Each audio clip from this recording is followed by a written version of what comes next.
Hello,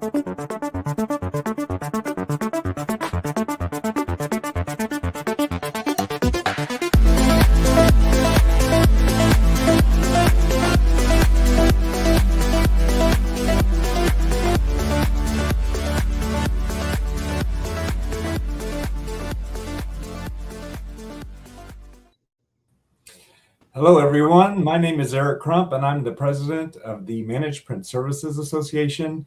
We want to welcome you to our new live stream event titled the AI MFP, Rethinking the Office Print Experience. We have a panel of guests here to talk about this topic. But before we get started, we want to go ahead and share some information about the Managed Print Services Association, because today might be the first time that maybe you've run into us or we're an organization you're not familiar with. So we just want to share some information before we get started. Obviously, we have our LinkedIn company page, our YouTube site, and on our website, which is just was redone, we have some new ebooks that are available around the managed print services topic. So definitely want to check those out. For our panel today, there's myself, Eric Crump. We have Bob Palmer from IDC, we have Will Parker from Datasec Solutions, and we have the legendary Ed McLaughlin here from Predictive InSight, all part of this panel. So we've actually been talking about the AI MFP for a while, and so it's great that we have this opportunity to talk about it out loud, so that and get your perspectives as well. But before we get started, we'll continue with the MPSA. So MPSA is not as much of a mouthful as Managed Print Services Association. Excuse me. But we're a community focused on managed print. We've also been focusing on production print as well as a topic. And we're working on research, best practices, and networking and bringing it all together. And this is bringing in all different kinds of companies that are focusing on managed print services, whether it's analyst or software companies, MFP companies, finance companies. We all bring it all together to see everything that's going on in the industry and how it affects the dealer. And that's really our big focus, is the dealer. So more information is available on our website, which is www.yourmpsa.org. There are a lot of different benefits that are available as a member. So you can get all that information online. We have our live stream events like we're having today, which again, we appreciate everybody that's here, whether you're a member or a non-member, or maybe a soon-to-be member. We're excited to have you here. We have different programs that are available, like our leadership circle. This last month, we had Clover Imaging and Milner as our latest award winners. And so congratulations to their teams. And we do this, we award vendors and dealers every month. So keep an eye on that on social media as well. If you sign up for our newsletter, you'll get that information directly. We also have our Managed Print Certified certification that your dealership can get that accreditation. So if you've been in the MPS arena for a while, I think you'll find that the accreditation is quite easy because you know that MPS is part of your business. But it's definitely worthwhile to go through that accreditation process. And part of that group, as well as we have an insiders group. So it's a closed group of dealers that get together to talk about things that are going on in the industry, whether it's around sales, whether it's about new regulations that are going on, new challenges with getting new customers. We're all talking together in a safe environment. It's very easy to join. The cost of entry is very, very low, so it's very affordable. So whether you're a dealer, an individual vendor, or an OEM, we have a price that's right for you to join the organization. Not only are we based in the U.S., we also have global participation. And Will Parker today is actually joining us from Australia. So we're from all edges of the earth, if you will. So with that, I'm going to get out of the way for the commercial, and we'll get right into talking about the topic that everybody's wanting to hear us talk about today. So welcome everybody. Welcome Ed, Bob, and Will for the panel. We're excited to have you all available today to talk about this exciting topic. So with that, yeah. Here. All right. So what we wanted to do is everybody's talking about artificial intelligence. We use it every day, and so it's finding its way more and more into the multifunction space. And what we wanted to do with our panel is to kick it off with Bob talking about, from an analyst perspective, what he's seeing. He's already been talking about this quite a bit. And like I said, we've been talking about it within the Education Committee with the Managed Print Services Association. So I know we'll have a very dynamic discussion. But Bob, if you don't mind to get us started and kick us off. Yeah, I'm happy to do that. Try to lay a little bit of the groundwork here, and really, this is kind of a, my perspective, IDC's perspective on, kind of where we see the market headed, and maybe a little bit of why around that. But before I even jump into that, let me just say that I think, first of all, I appreciate the opportunity to be here on this panel. I think a lot of time in our industry, we spend a lot of time talking about what are the current challenges we face. What are we dealing with? How do we deal with them? Prints declining. How do we fix that? Or how do we deal with declining print clicks or whatever it is? But I think one of the more strategic things that this association does is do a lot of forward looking and try to look outward and talk about where we headed in the future. And this is kind of one of those topics. And I think the future is probably closer than we think. But in that regard, I guess I'd just say thanks for having me, and I'm really proud to kind of sit on a panel with such smart guys that can bring that forward-looking, view to the market. So thanks. So I would say, there, like you said, Eric, we've been looking at this for a while, and we see that one of the things we kind of look at is just the state of the market in general. Where are we in the office print space? We've kind of been living in this era of commoditization for a long, long time, and there really has been no innovation or very little innovation on the hardware side for well over a decade, right? We kind of reached parity in devices, and all the value add was in software and services and things that wrapped around the hardware.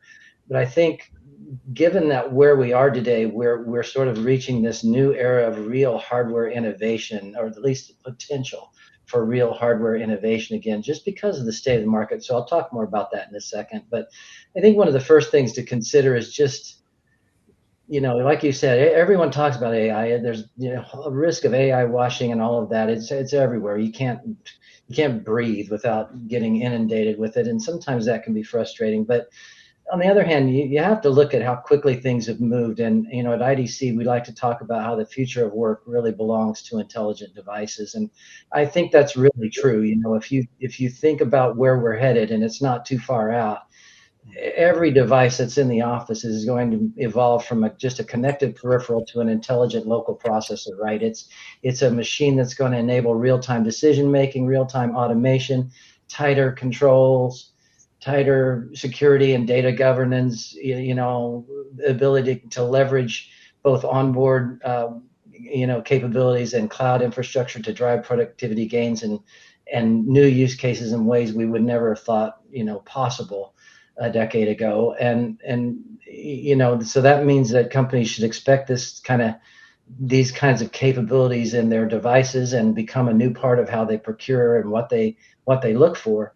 And it basically means that kind of any device that doesn't have those capabilities is going to fail to meet the requirements of the market, right? So almost by default, the AI MFP is coming because everything is moving that direction. If you don't have embedded AI functionality in your office device, you won't be able to compete. It just simply will become a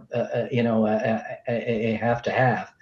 And so that's part of it that we're watching. The other part of it is that, of course, AI and specifically embedded AI will really start to redefine what we can do with these machines, right? So we, again, kind of move from a product to a platform, which has been underway for a while, but we enable machines now that can do real-time decision making, really personalized workflows and use case specific workflows that are highly secure and highly productive. We can shift where all the AI is paid for, and we can do things around autonomous operations and adaptive security and so many different things that make the device such a much more than just a standalone machine that does copy and printing, right? We've already kind of been that way for a while, but it's been with solutions that wrap around the hardware, and they've been not necessarily all that easy to deploy and implement, right? But now that gets easier and faster and more efficient and less costly to do. And then you start to think about that in terms of other capabilities that these things will bring, right? So if you think of a device that has all these embedded sensors and embedded functionality, it now becomes context aware. It just becomes a bigger machine, right, than it used to be. But I think, as I said before, one of the real things that's driving this is just where we are in the market, the competitive consolidation that's happening. And, we've consolidated down to about 12 to 13 global brands now.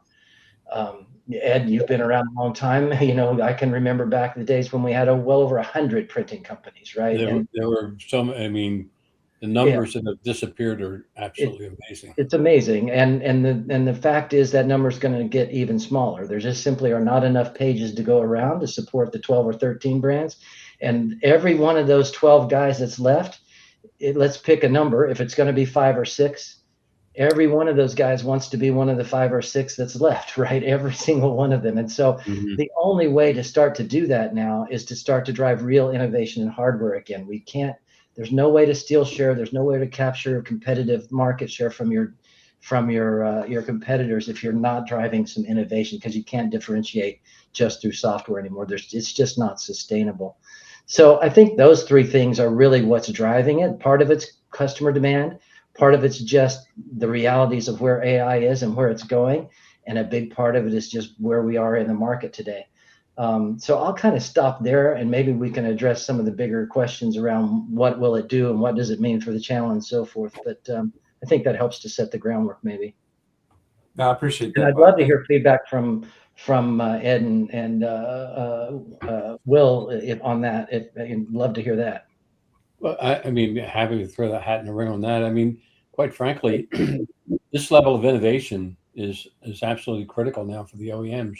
And you're right, it's been the last really big change in equipment was when we went intelligent, when you actually could program and connect to the internet and doing things. It really, that was the last big move inside of the manufacturer's base. After that, it's just basically been buttons and a few things here and a few things there. Really more of the sameness across the board. We were on a course for that for quite some time, quite frankly. I mean, it started probably in the 90s, but it has got to full maturity now. The only way that someone can grow is by taking business away from their competitor. I call it the Genghis Khan method of marketing. You win because somebody else loses. That's it. There's nothing else in between. And we're at that point right now. So if OEMs want to be dominant, they're going to have to make significant changes in what they're offering. Agreed completely.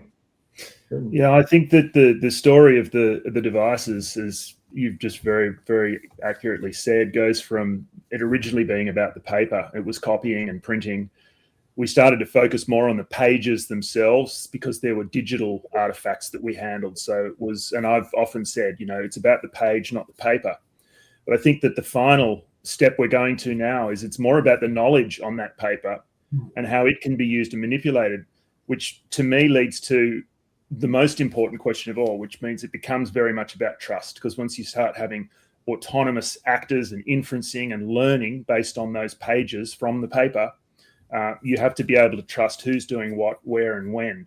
And when you bring intelligence to the edge, you've got a whole set of quite complicated innovations that have got to go on around identity, non-human identity, and so forth. So I think it's a fascinating development, and yes, it will get commoditized fast. Great point. Oops, sorry, I didn't mean to talk over you there. No, that's okay. Go ahead.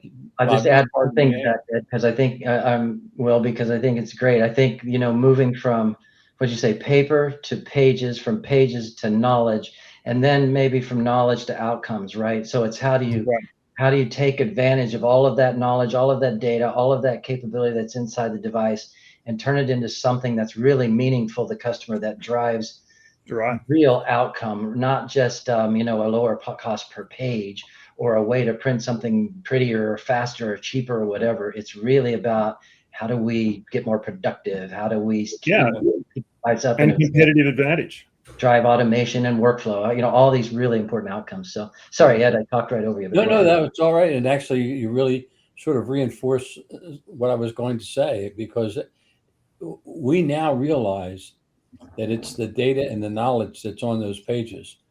Our customers always knew this. It was never really about the page clicks. It was always about the unstructured data and the knowledge that was on it, because that's the real knowledge that exists in the business. I mean, it's so much more valuable than the structured data, and it's really what keeps things moving. We just didn't realize that. Now, all of a sudden, it's part of our life too. Good. All right, very good. So, all right, we'll go ahead and start off with our first panel question. How is AI changing the way manufacturers design and differentiate MFPs, and what capabilities do you believe customers will expect as standard over the next 3 to 5 years? Good question. I've got plenty to say, but I've already talked a lot. I'll let someone go first. Yeah. Oh, well, I think you have to look at it kind of near term and long term, right? So I think, kind of like we said before, we've had these decades of sort of measured evolution of hardware for a long, long time, right? Where, 1 or 2 pages per minute increase, slightly lower cost per page, a new paper handling feature, but just, these incremental changes in hardware that have occurred every 5 years. And I think that starts to go away here pretty quickly. I think we're reaching the end of what I would call the commoditization phase of our market. Any B2B market kind of has this really long tail, and you live in the commoditization stage for a while where there's enough to go around for everybody to keep eating and not worry about things. But we're starting to get to the point now where we're moving out of that. And that means some more rapid evolution, rapid change is going to occur. I think what you're going to start to see is, you'll start to see a period of time here where product development cycles are compressed, because manufacturers are going to need to get new types of hardware to market faster in order to refresh the entire portfolio. Doesn't mean that we stayed at let's say we're at 5-year refresh cycles now on hardware, and we move to like a 3-year or whatever. It doesn't mean it stays at 3 years forever, but you're going to see a period of time where product development cycles are compressed. We believe that this transition this movement to AI and specifically more innovation on the hardware means a more accelerated transition from A3 to A4, because don't forget, you have to somehow manage, you have to do cost management as you drive innovation. And the idea of like throwing a bunch of processing capability and throwing a bunch of increased power on an A3 size machine and getting the customer to pay for all those extra capabilities just isn't realistic. The customers will want these things, but there'll be very little appetite to pay for them.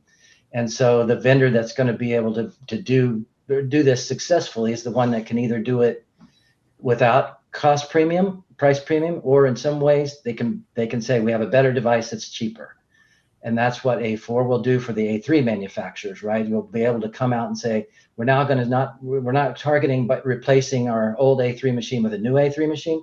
We're targeting replacing our old A3 machine with a new A4 machine that has all this embedded capability, all this increased functionality, but it's actually cheaper than the one you used to buy, right? That's a path to market. So we think that, it accelerates the transition to A4. We think it compresses product development cycles in the near term. And we think it really starts to shake up the leaders and the movers in the business, because you're going to have to do this quick. So. There's 2 battlegrounds there, as I see it. As the demand for the volume of pages starts to dry up, people don't value their print less. They actually value what they're needing to print and scan more. Now, here there's a paradox there, because the race to the bottom on price to produce cheaper clicks and more affordable access to print and to save that cost in the business for something that's being seen as a deprecating, resource or asset, means that some people will want to produce a cheaper machine so people can always do what they've always done for less and less and less. So that's sort of going to be a traditional market that will exist. Can I just produce cheap A4 pages as cheaply as possible for the people that I have as much as I can?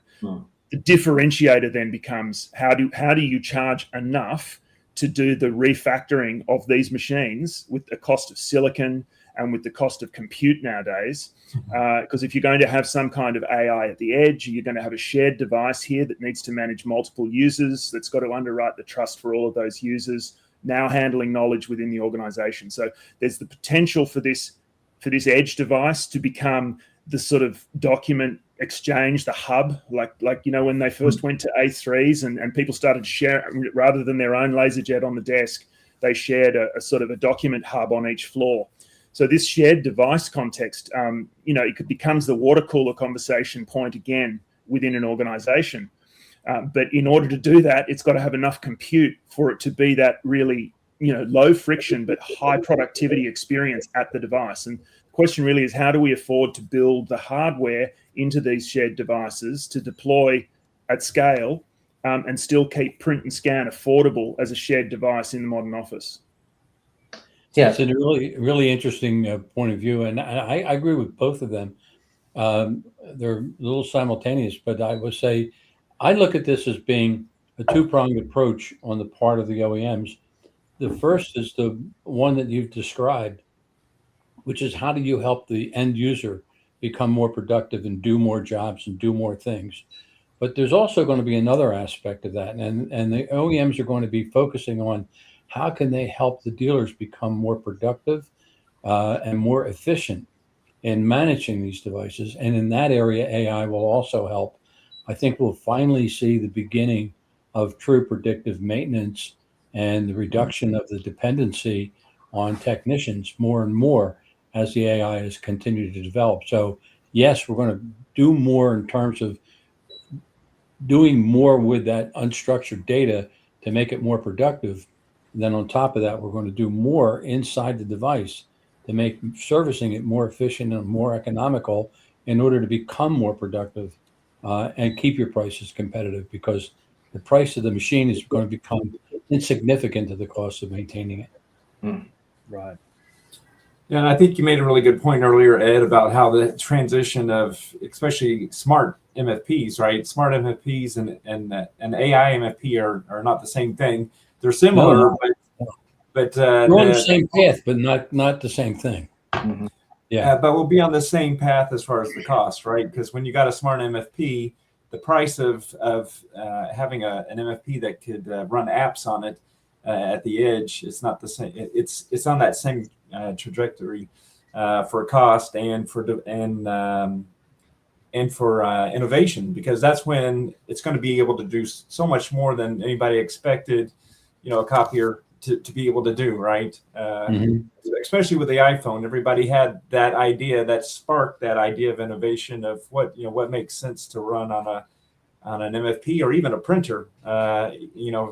Even printers, have that same capability. So I think it's going to be interesting to see how that impacts the profitability for everybody, because it's going to help make it more efficient, like you were talking about. That level of efficiency is not insignificant. In fact, at the time the intelligent MFPs were coming together, there was a rising third-party support group helping us manage that information.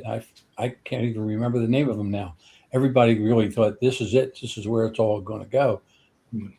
But the intelligent MFP completely eliminated the need for that whole segment of an industry. It killed it before it ever got started, because you could do everything within the device itself.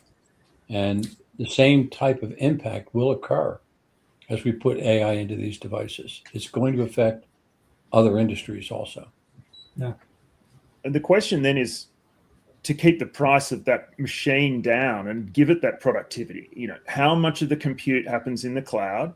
Because then you can offload that processing, that inferencing, the learning to a cloud solution. And then the question is, whose cloud? Is it within your Microsoft estate or somebody else's? Is it within your AWS virtualized environment or somebody else's? Where is that data sovereignty and that hosted content residing? Because it's obviously going to be cheaper to leverage the hyperscalers, the big, Microsoft 365s and the Google workspaces to do the AI crunching, number crunching, because you're not going to put multiple GPUs on printers, let alone enough memory for them to run local models.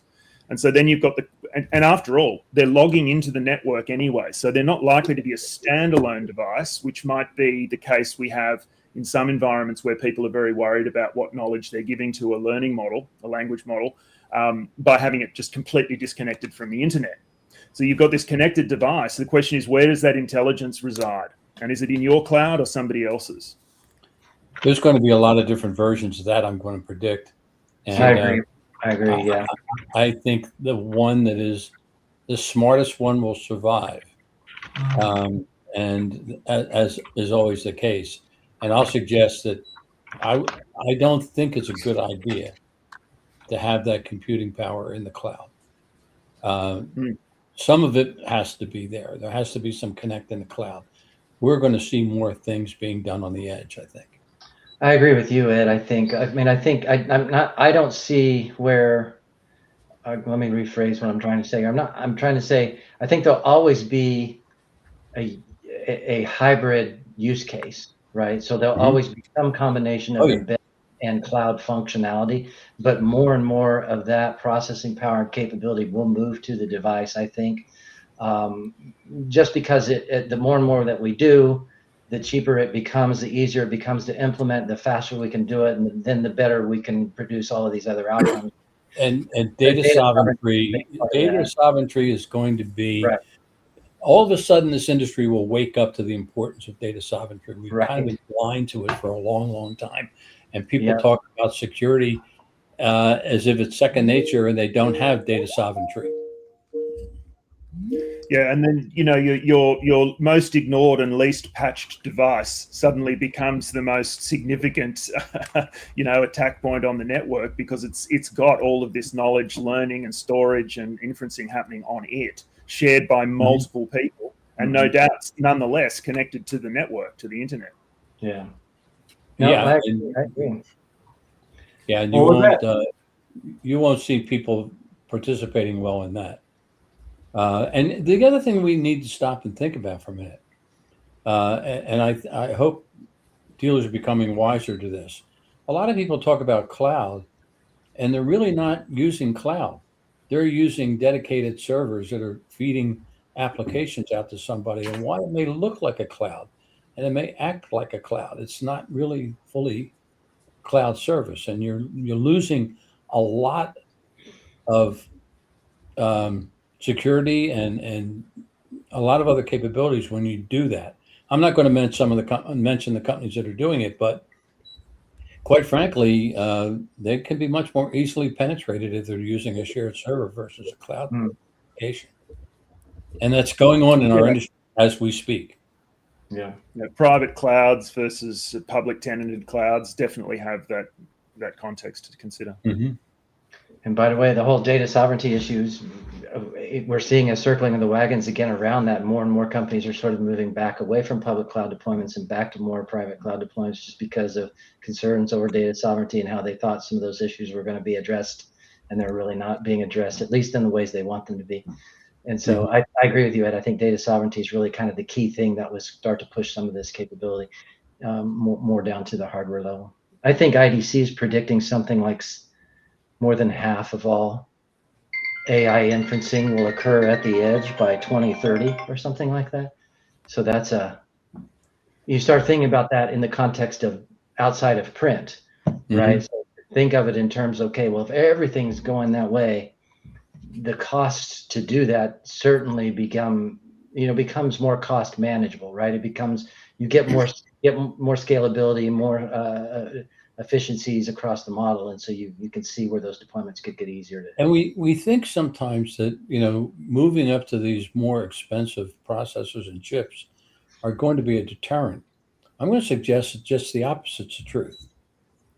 More and more chip manufacturers don't want to make those out-of-date chips because they want to focus on them. The demand is there. We're in a chip shortage, and there's going to be a problem. We're dealing with it right now, yeah. It's going to be an issue for a couple decades going down the road. I mean, we're not going to be out of this anytime soon. We talk about 2030, sounds like far away. It's another decade. It's bloody 3 years away. Yeah, right. 3.5 years away. I mean, it's not that far away. Well, It's going to be I think changing. the move on handsets, the mobile phone is driving a lot of this, because we're seeing the move already in the laptop industry, where we're moving to neural processors and preparing these devices to handle that AI at the edge. The personalization of the phone means that we're going to see innovation there. It'll be very important for people to have that self-sovereign data management and AI access on their phone. That will probably drive down the price of AI at the edge to a point where multifunctions will necessarily implement those chipsets. But one of the challenges that you still have with the multifunction device is it's multi-user as well. It's shared, which to me means that the bigger issue to solve there, beyond availability and affordability of the hardware and how smart can we make the device, because they'll become as smart as the industry is leading all the devices, as I think you said at the outset. But how do we trust what they're doing? Because we're seeing now that non-human identities, the NHIs so-called, are now outnumbering human identities on networks by factors I've seen as many as 140 to 1. Wow. And once that is a device that is handling the knowledge in the organization, all of those pages, whether they're paper in or paper out, digital OCR documents, and all of this stuff that we're working with at these shared devices, we're going to need to know what the non-human agency was that routed that document, that OCR'd the document, that maybe sent some PII to a particular folder that then got exfiltrated somehow.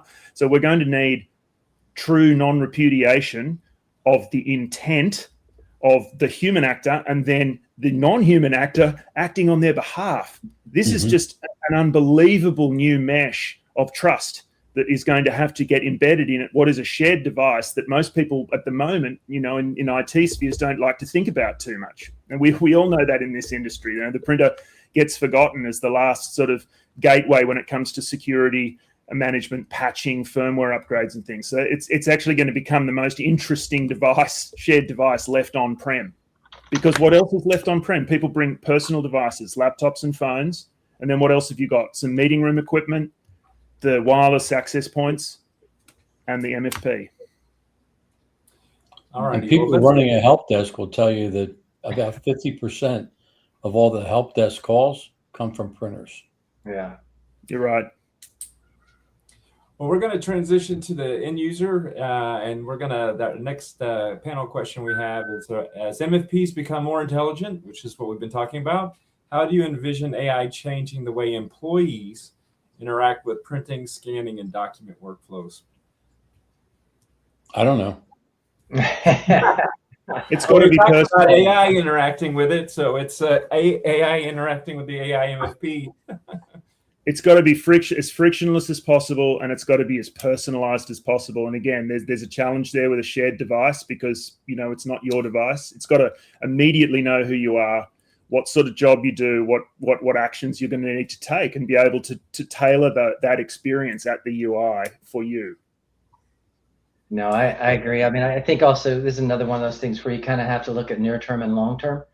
I think near term, when we survey end users, where they tell us a lot of this is aspirational for them, because there's not a lot of AI functionality for print out there, aside from some purpose-built solutions that are designed, cloud-based solutions. But where they see AI adding value is in interestingly enough, fleet management and the ability to kind of automate a lot of things around fleet and device management to kind of reduce IT burden. They see AI being strongly helpful in document workflow and automating workflows, of course, and then in security. Those are kind of the three areas where they see it. And so I think you'll see near term, and also in predictive and preemptive service models, right? And so as Ed touched on, there's a lot of power that localized AI and localized inferencing can bring to that space. You think about having a specific LLM on board the device where you can, there's just a lot of power there for the dealer and for the user both. But so I think near term, that's the applications you see. Long term, like you say, there's lots of weird ways you could think of how AI could interact with print. And some things I've been thinking about lately is just, there's a lot of talk about context aware and environmental AI and physical AI. And so, as the machine becomes embedded with all these sensors and all these AI capabilities, you could see an environment where it's stuck in the meeting room so that, Eric, you walk in the room and the printer knows you're there and it pings you on your phone and says, hey, Eric, you're here to meet with Ed on this topic. Last time you want me to print the minutes for you from the last meeting, or actually John's coming too and you're supposed to give him this and you didn't give it to him. And you could see all of this stuff just becoming just completely automated through agentic AI, right? Just machines to machines interfacing with everybody. And you could actually see where it could drive more print, right? There's actually a predictive model where you could say it actually might get people to print more. So, thinking long term is kind of hard to do, but it's fun. It's a lot of fun to sort of think it out there like, wow, what could this do? There's a lot of things. And that's where the imagination really falls into place, because in the long term, there's so many things that can happen. Yeah. Because again, the information that we're moving, paper was the conduit, this unstructured data we were playing with all these years. There might be a way to grab it, packet it, do different things with it, analyze it, see where there's similarities, where there's opportunities. There's so many things that can happen with this that it just challenges your imagination. That leaves me with my first answer. I don't know. It's pretty crazy places. Yeah. Well, it'll be interesting to see how different industries attack it, in a different way, right? A bank or a hospital is going to be, And the OEMs and how they packet this stuff and get who gets it, who understands it, and who brings the greatest value now is the survivor. And I think probably, that's probably some of the near-term stuff we'll see, Eric, is you'll start to see OEMs either on their own or through partnerships with their developers create these use case specific applications for embedded AI, like in, whatever, healthcare. You'll drive a use case specific application whereby you can come in and do patient onboarding in a way that's like, completely unique and completely powerful, or whatever it is, right? You'll start to see those kinds of use case specific applications. We've always tried to approach things from a vertical perspective anyway, right, in our industry, and that's certainly where solutions have been headed for a while. But again, hard to do because you can't tie into everybody's business platform, and you can't address all the various nuances of every implementation. Even though it's vertical, there's always some portions of it that are either shared or some portions that are completely unique from one implementation to another. So that's where AI could drive a lot of value for sure. I reckon you hit on something, Bob, that's really interesting to me. That the value exists in the packets of information we're handing around, and for human beings, the A4 page, the letter page, the paragraphs of text, that's the smallest denomination.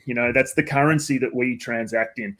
Computers transact in network packets. And so really you go from the physical paper page, we used to write on cave walls, so rock paper packets. You go from the piece of paper as a page to packets of data. And I think one of the interesting things will happen in that meeting room scenario that we're sort of projecting is, we won't be thinking fast enough about what we need and what devices know who we are and where we are. It's going to be my phone is going to have a little conversation with the devices in the meeting room when I walk in. And the phones are going to talk to each other through maybe the meeting room's hub, which will be an intelligent agency. And then it will be starting to distribute the information that they think that the human being that owns that phone is going to want. Does Will and Bob normally exchange, an agenda of some kind, or print certain documents and things out? Or, is there a to-do list to do here? We just won't be able to keep up with the thinking these machines are doing on their packets of information, which maybe turn into pages and paper for humans still. And we will value that final product more than anything else if it's really relevant. And that's why that personalization of the experience is just going to be so critical. Right. It ultimately all comes down to the identity of the person and what the machines know about what you want. Yeah. And that's what I was trying to get to. It's not just a question of like this device communicating directly with this device without human interaction. It's really more like every single thing you do, is communicating with every single other thing everybody else does, which is communicating with every single other device that's connected to every device that's connected to that device that's in the room. And it just becomes almost hard to imagine the use cases that could spill out of that. I mean, if that machine becomes so smart that it knows everything I do, what I'm likely to say when I come in this meeting, all of that stuff, it's hard to fathom what the applications. And it's actually, we'll have a hard time keeping up. The abuse cases that come out of it are even more frightening, because once you could get data loss prevention, and the question then is, when people start getting sued for data getting out, you need that chain of trust based on, who handled what, and then whose intent was it that the machines acted on to release this information, or, something that becomes a headline, something you can't argue with. So non-repudiation and a chain of trust through the whole system. We need custody, for sure. Yeah. Yeah, we need an infrastructure for that. We need standards, because identifying the person is sort of like the easy bit. When you think about it, we've got that bit right now. We've got multi-factor, we've got biometrics. So we need something like digimetrics for the AI agents. We need to be able to identify all of those intents and all of the actions that we're taking, because the multi-functions are going to become actors in the network, not just a machine that does a simple task. Yeah. Nope, for sure. Well, we're going to switch gears to one of our last questions around our audience, actually, and the channel. What opportunities and challenges does AI create for dealers, for resellers, and MPS providers? Good. This is a shift they can absolutely seize and shake, because it's really about that digital transformation of their customers' organizations, who aren't going to be as expert at handling the transactions of paper and packets as they are, and making sure then that when customers do buy their solution, whichever OEM or vendor or flavor of the month that it is secured, is trustworthy, and is reliable. And then that speaks also to them the AI maintenance and predictive servicing and things. I think there's huge opportunity there to actually be so much more for the organization that has these devices. Yeah, I think it's, as has always been the case, that it depends upon whether or not the channel or the dealer, the individual dealer, is equipped and ready to commit and this direction. Then it absolutely provides them with a path to escape the commoditization of the click, right? So, I mean, it absolutely repositions you from an office print technology provider to a true digital transformation vendor that's out there, solving problems for real problems for customers. But you've got to be, as we've said, we know there's a psychographic component. You have to be willing to commit to that, stand up a completely different business to support that, and it'll take time to do it, but certainly provides a path for it. I'll suggest that if they're not preparing for it now, that they're going to be one of the ones left behind. Yeah, you're probably going to get left behind. Yeah, I agree. And it's not just diving in to try. I hear some people forcing issues on dealers to commoditize and monetize and sell the AI. I'm not so sure I'm there. Yeah. To me, it's about really understanding what AI is, what it can do, what it can't do, what you can trust it with and what you can't trust it with, and take the opportunity over these next couple of years to really begin to understand what it can do for you and find ways to help it improve your efficiency today. And then you'll be able to take full advantage of the things as they start to fall into place.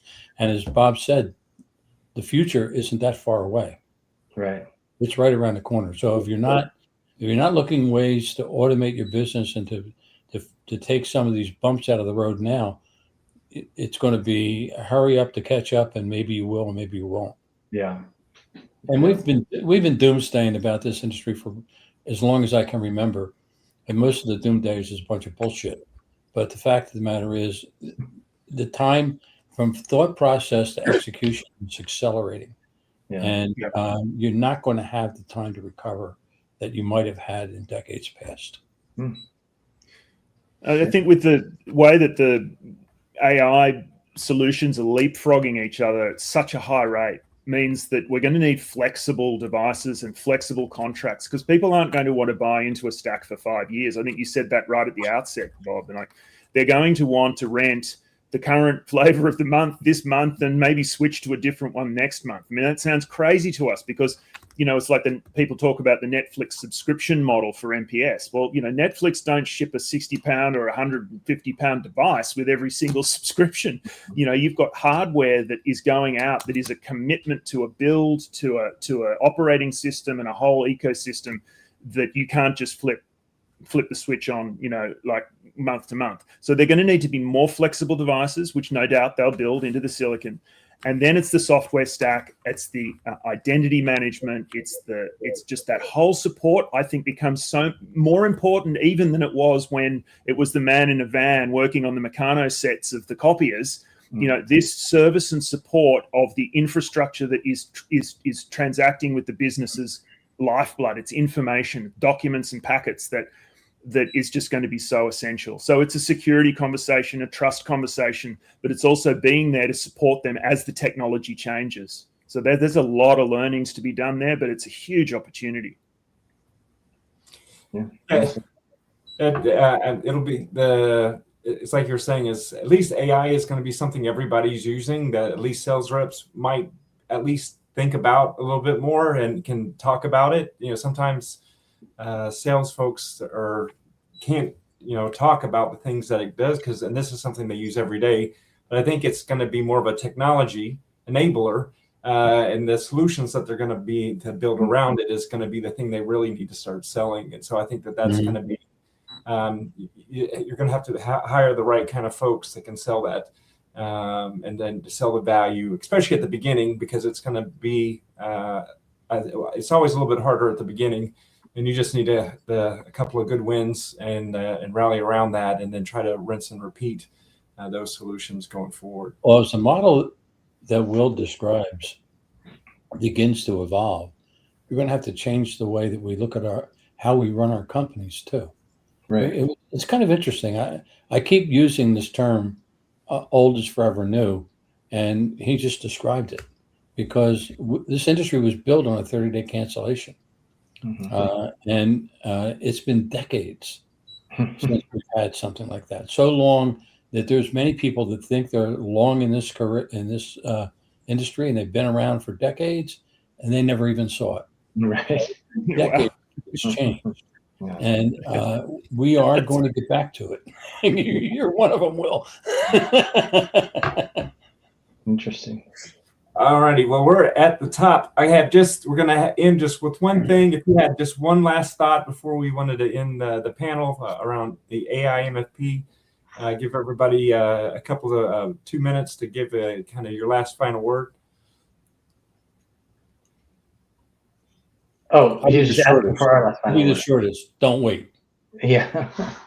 Good point. I just want to reiterate what Ed said, because I loved it. I mean, if you're a dealer, don't think about it in terms of selling AI. You're selling the outcome. So I think one of the things that we haven't done the best at in our industry is we don't take a good enough customer-centric view of how we approach our opportunities. And really what we need to be doing is we need to get out there and find out, is as complicated as this is for us to talk about, think about how complicated it is for the customer to understand and what they really need to do with it and want to do with it. So you got to get out in front of the customer and find out what's the problem you need to solve.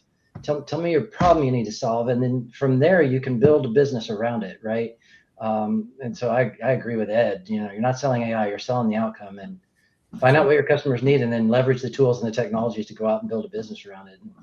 Pricing models and everything else that customer intimacy. Say again.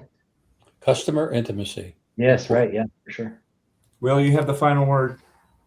All right. Thanks, Eric. I think that especially for channel, you know, dealers and the MPS story needs to shift from box and toner selling to security posture and compliance outcomes. Like at the base of all of this, the recurring revenue becomes bridging that skills gap to a conversation with customers, CISOs, and it's not just about facilities and procurement.